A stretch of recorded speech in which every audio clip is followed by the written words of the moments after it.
ভারত পাকিস্তানের মধ্যে সংঘাত বা যুদ্ধ যাই বলি না কেন সেটা শুরু হয়েছে এবং বাংলাদেশ কতটা ঝুঁকিতে সেই প্রসঙ্গ নিয়ে আজকে আমি খানিকটা কথা বলতে চাই আপনাদের সঙ্গে। কাশ্মীরের পেহেলগামে 22 এপ্রিল 2025 তারিখে ঘটে যাওয়া সন্ত্রাসী হামলাটি যেন দক্ষিণ এশিয়ার ভূ রাজনীতিতে একটি বিস্ফোরণ ঘটিয়েছে। 26 জন আপনারা জানেন যে নিরপরাধ পর্যটকের মৃত্যুর এই নির্মম ঘটনাকে কেন্দ্র করেই শুরু হয় ভারত পাকিস্তানের মধ্যে নতুন করে উত্তেজনা, যার পরিণতি আমরা এখন পর্যবেক্ষণ করছি। একটি দফা পাল্টা দফা সামরিক হামলা, কূটনৈতিক চুক্তি স্থগিত, বাণিজ্য বন্ধ এবং আকাশপথে নিষেধাজ্ঞা। ইতিহাসের পুনরাবৃত্তির মতোই যেন আবারও ভারত এবং পাকিস্তান সেই পুরনো সংঘাতের পথেই হাঁটছে, কিন্তু এবারকার পটভূমি অনেক জটিল এবং বহুমাত্রিক। প্রথমেই ভারতকে লক্ষ্য করা যাক। পেহেলগামের ঘটনার পরপরই ভারত সরকার পাকিস্তানকে সরাসরি দায়ী করে। আমরা সবাই সেটা জানি, যদিও আন্তর্জাতিক সম্প্রদায়ের কাছে তাৎক্ষণিকভাবে কোনো অকাট্য প্রমাণ উপস্থাপন করতে পারেনি নয়াদিল্লি। তথাপি মোদী সরকারের উচ্চাকাঙ্ক্ষী এবং জাতীয়তাবাদী রাজনীতির চাপে তারা অপারেশন সিন্দুর এর মাধ্যমে পাকিস্তান এবং পাকিস্তান অধিকৃত কাশ্মীরে অন্তত 9টি স্থানে ক্ষেপণাস্ত্র হামলা চালায়। এই হামলার ব্যাখ্যায় ভারতের পক্ষ থেকে বলা হয় এটি সন্ত্রাসী অবকাঠামোর বিরুদ্ধে সীমিত এবং নির্ভুল প্রতিশোধমূলক পদক্ষেপ। রাফাল যুদ্ধ বিমান এবং প্রিসিশন গাইডেড মিসাইল ব্যবহার করে এই হামলা চালানো হয়। তবে পাকিস্তান দাবি করেছে যে এসব হামলা বেসামরিক এলাকায় হয়েছে এবং অনেক নিরপরাধ নাগরিক নিহত হয়েছেন ভারতীয় এই হামলায়। এটা পাকিস্তানের দাবি। পাল্টা প্রতিক্রিয়াও আমরা দেখেছি এবং পাল্টা প্রতিক্রিয়ায় পাকিস্তানও কুইড প্রো কো প্লাস নীতির আওতায় শক্ত জবাব দিয়েছে। তারা দাবি করেছে যে 5টি ভারতীয় যুদ্ধ বিমান ভূপাতিত করেছে, এর মধ্যে আধুনিক রাফাল জেটও আছে। যদিও ভারতের পক্ষ থেকে এসব দাবি অস্বীকার করা হয়েছে এবং মিডিয়ায় সেন্সর আরোপ করা হয়েছে, তথাপি আন্তর্জাতিক সংবাদ মাধ্যমে পাকিস্তানের প্রতিক্রিয়া বিশেষ গুরুত্ব পাচ্ছে। এই সামরিক উত্তেজনার মধ্যেই উভয় দেশের শেয়ার বাজারে ধস, বাংলাদেশও খানিকটা আমরা দেখেছি অবশ্য, মুদ্রার অবমূল্যায়ন এবং বাণিজ্যিক ক্ষতির খবর আসতে শুরু করেছে। এবং এখানটাতেই শুরু হয়েছে কূটনৈতিক তৎপরতা। মার্কিন যুক্তরাষ্ট্র, জাতিসংঘ এবং আরব উপসাগরীয় রাষ্ট্রগুলো দ্রুত উভয় পক্ষের নেতাদের সঙ্গে যোগাযোগ শুরু করে। মার্কো রুবিও, যিনি মার্কিন যুক্তরাষ্ট্রের পররাষ্ট্র মন্ত্রী এবং জাতীয় নিরাপত্তা উপদেষ্টার দ্বৈত ভূমিকায় আছেন, পাকিস্তান ও ভারতের জাতীয় নিরাপত্তা উপদেষ্টাদের সঙ্গে আলোচনা করেন তিনি। এর ফলে কিছুটা হলেও পরিস্থিতি নিয়ন্ত্রণে আসে। পাকিস্তানের প্রধানমন্ত্রী শাহবাজ শরীফ সংসদে বক্তব্য দিয়ে যুদ্ধ নয়, সংযমের পথে এগোবার ইঙ্গিত দিয়েছেন। তবে এই সময় ভারত সিন্ধু পানি চুক্তি একতরফাভাবে স্থগিত ঘোষণা করে, যা পাকিস্তানের কৃষি ও জীবিকা ব্যবস্থার জন্য একটি অত্যন্ত গুরুত্বপূর্ণ স্তম্ভ বলে আমরা কম বেশি সবাই জানি।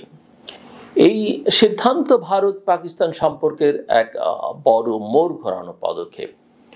1960 সালে বিশ্বব্যাংকের মধ্যস্থতায় স্বাক্ষরিত এই চুক্তি, যা 3টি পশ্চিমা নদীর পানি পাকিস্তানকে দেয়, এত দশক পরেও টিকে ছিল।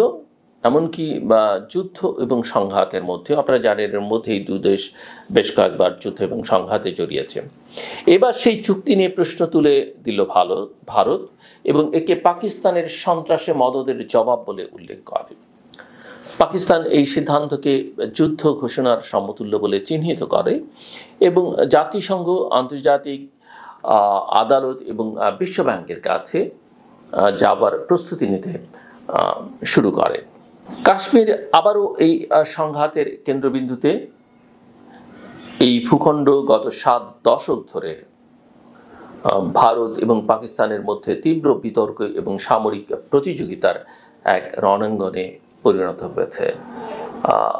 2019 সালে ভারতের একতরফা ভাবে জম্মু কাশ্মীরের বিশেষ মর্যাদা বাতিলের পর পরিস্থিতি আরও জটিল হয়েছে। এবার পেহেলগামের হামলার পর কাশ্মীরি মুসলমানদের বিরুদ্ধে ভারতীয় প্রশাসন এবং সমাজের প্রতিক্রিয়া ছিল আরও বেশি দমনমূলক। প্রায় 2000-এর মতো মানুষকে আটক, তাদের বাড়ি গুড়িয়ে দেয়া এবং পর্যটন কেন্দ্রগুলো বন্ধ করে দেওয়ার মতো পদক্ষেপগুলো এই অঞ্চলের সাধারণ মানুষের, অর্থাৎ কাশ্মীরের ওই অঞ্চলের সাধারণ মানুষের উপর আরও শোষণ এবং নিরাপত্তাহীনতার ছাপ ফেলে। এই রকম একটা সংকটের প্রেক্ষাপটে বাংলাদেশ একটি অত্যন্ত জটিল ভূরাজনৈতিক বাস্তবতার মধ্যে পড়েছে। ভারত এবং পাকিস্তান উভয় দেশের সঙ্গে বাংলাদেশের সম্পর্ক বর্তমানে স্পর্শকাতর, আমরা সবাই সেটা জানি। ভারত থেকে নির্বাচিত সরকারবিহীন একটি অন্তর্বর্তী সরকারের বিরুদ্ধে চিরায়ত অভিযোগ নিয়ে আলোচনা চলছে। আবার পাকিস্তানের সঙ্গে সম্পর্ক উন্নয়নের প্রক্রিয়া শুরু হয়েছে নতুন করে। তবে দুই দেশের পররাষ্ট্র সচিব পর্যায়ের বৈঠকের মধ্যে বাংলাদেশ তার কিছু দাবি পাকিস্তানের কাছে তুলেছে, যেটা বাংলাদেশের পাওনা, এবং খোলামেলা ভাষায় বাংলাদেশ এই বিষয়ে কথা বলেছে। সেটাও সম্পর্ককে যেভাবে উন্নয়নের একটা প্রক্রিয়া শুরু হয়েছিল বলে মনে করা হয়, সেখানটাতে কিছুটা সম্পর্কের উন্নয়ন প্রক্রিয়াটাকে শ্লথ করে দিতে পারে বলে কারো কারো মত। যাই হোক, যেই কারণে এই যে দুটো দেশের কথা বললাম, ভারতের অন্তর্বর্তী সরকারকে মানতে না পারা, পাকিস্তানের সঙ্গে সম্পর্ক উন্নয়নের শুরু এবং সেখানে কিছুটা হালকা টেনশন, এইসব কারণে বাংলাদেশ এই সংঘাতে কোনো পক্ষ নিতে পারবে না, এটা মোটামুটিভাবে স্পষ্ট। বিশেষ করে সীমান্তে ভারতীয় বিএসএফ দ্বারা পুশিনের অভিযোগ, রোহিঙ্গা ইস্যুতে ভারতীয় যে প্রচারণা এবং বাংলাদেশের অভ্যন্তরে আরএসএস বিজেপির প্রভাবের আশঙ্কা পরিস্থিতিকে আরও সংকটপূর্ণ করে তুলেছে। বাংলাদেশ সরকার এখন পর্যন্ত যে প্রতিক্রিয়া দিয়েছে, আমরা যেগুলো বিভিন্ন মাধ্যমে দেখেছি, গণমাধ্যমে দেখেছি, তা কূটনৈতিকভাবে যথার্থ। দুই পক্ষকে সংযত হতে বলা এবং কাশ্মীর হামলার নিরপেক্ষ তদন্ত দাবি করা। কিন্তু দীর্ঘমেয়াদে এই সংঘাত চলতে থাকলে বাংলাদেশের অর্থনীতি, নিরাপত্তা এবং অভ্যন্তরীণ স্থিতিশীলতা হুমকির মুখে পড়তে পারে। এই বিষয়ে সন্দেহের কোনো অবকাশ আছে বলে মনে হয় না। বিশেষ করে ভারতের সঙ্গে বাংলাদেশের স্থল, আকাশ এবং সমুদ্র পথে বাণিজ্যিক নির্ভরতা এবং পাকিস্তানের সঙ্গে পুনঃসংযোগের প্রক্রিয়ায় থাকা অবস্থায় যুদ্ধ, এই দুটো রুটই বিঘ্ন ঘটাবে। পোশাক শিল্পে কাঁচামাল, খাদ্যপণ্য, ফার্মাসিউটিক্যালসের উপকরণ সব কিছুই ভারতের ওপর অনেকাংশে নির্ভরশীল বাংলাদেশ।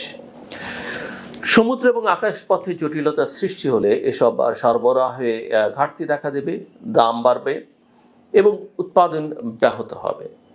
পাশাপাশি এই অঞ্চলে বড় পরিসরে যদি আন্তর্জাতিক শক্তিগুলোর অবস্থান নেওয়ার ঘটনা ঘটে, যেমন ধরা যাক যুক্তরাষ্ট্র ভারতের দিকে ঝুঁকে পড়ে এবং চীন পাকিস্তানের পক্ষে সক্রিয় হয়, তাহলে বাংলাদেশের নিরপেক্ষ অবস্থান বজায় রাখা কঠিন হয়ে যাবে। মিয়ানমার সংক্রান্ত করিডোর পরিকল্পনা, রোহিঙ্গা ইস্যু, সীমান্ত নিরাপত্তা সবই এই উত্তপ্ত প্রেক্ষাপটে নতুন করে আলোচনার কেন্দ্রে চলে আসবে বলে আমার কাছে মনে হয়।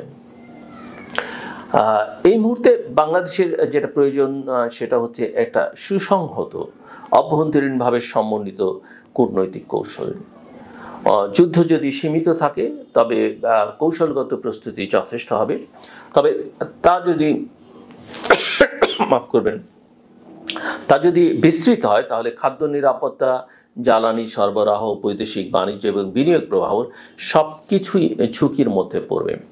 সেক্ষেত্রে জরুরি ভিত্তিতে বিকল্প সরবরাহ উৎস চিহ্নিত করা, নীতি নির্ধারকদের মধ্যে উচ্চ পর্যায়ের সমন্বয়, আন্তর্জাতিক মহলে শান্তির পক্ষের কণ্ঠস্বর আরও জোরালোভাবে তোলা এবং নিজের ভূখণ্ডে নিরাপত্তা এবং অভ্যন্তরীণ সংহতি রক্ষা করাই হবে সবচেয়ে বড় চ্যালেঞ্জ।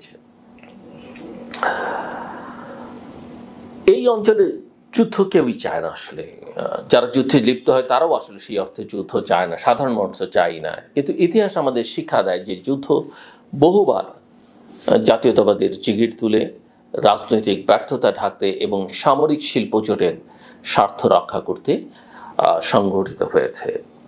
এখন দেখার বিষয়, এই সংঘাত ভারত পাকিস্তানের জন্য কেবল একটি রাজনৈতিক বার্তা দেওয়ার উপায় হয়েই থাকবে, নাকি আরও গভীরে গিয়ে সমগ্র দক্ষিণ এশিয়াকে এক অনিশ্চয়তার গহ্বরে ঠেলে দেবে।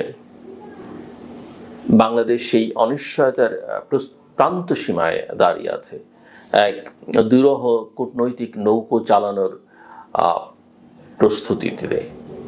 আমার কথা শুনবার জন্যে আপনাদের ধন্যবাদ, কিন্তু শেষ করবার আগে একটা চর্চার কথা আমি আপনাদের সবাইকে বলতে চাই। পৃথিবীর সভ্য দেশগুলোতে এটা আছে যে আমরা জানি সবাই যে সরি বলা, প্লিজ বলা, কাইন্ডলি বলা, এক্সকিউজ মি বলা, এই যে চারটে শব্দ আসলে আমরা সবসময় ব্যবহার করার চেষ্টা করি। এতে দেখবেন আপনার নিজের ভালো লাগবে, আপনার চারপাশের পরিবেশটা উন্নত হবে, অন্যদের সঙ্গে আপনার সম্পর্কটা আরো মধুর হবে। শব্দগুলো কি আমি আবারও বলছি, please, sorry, kindly, excuse me. আসুন আমরা সবাই মিলে এটা ব্যবহার করবার চেষ্টা করি। আমার কথা শুনবার জন্য আরও একবার আপনাদের ধন্যবাদ, আপনাদের সবার জন্য শুভকামনা।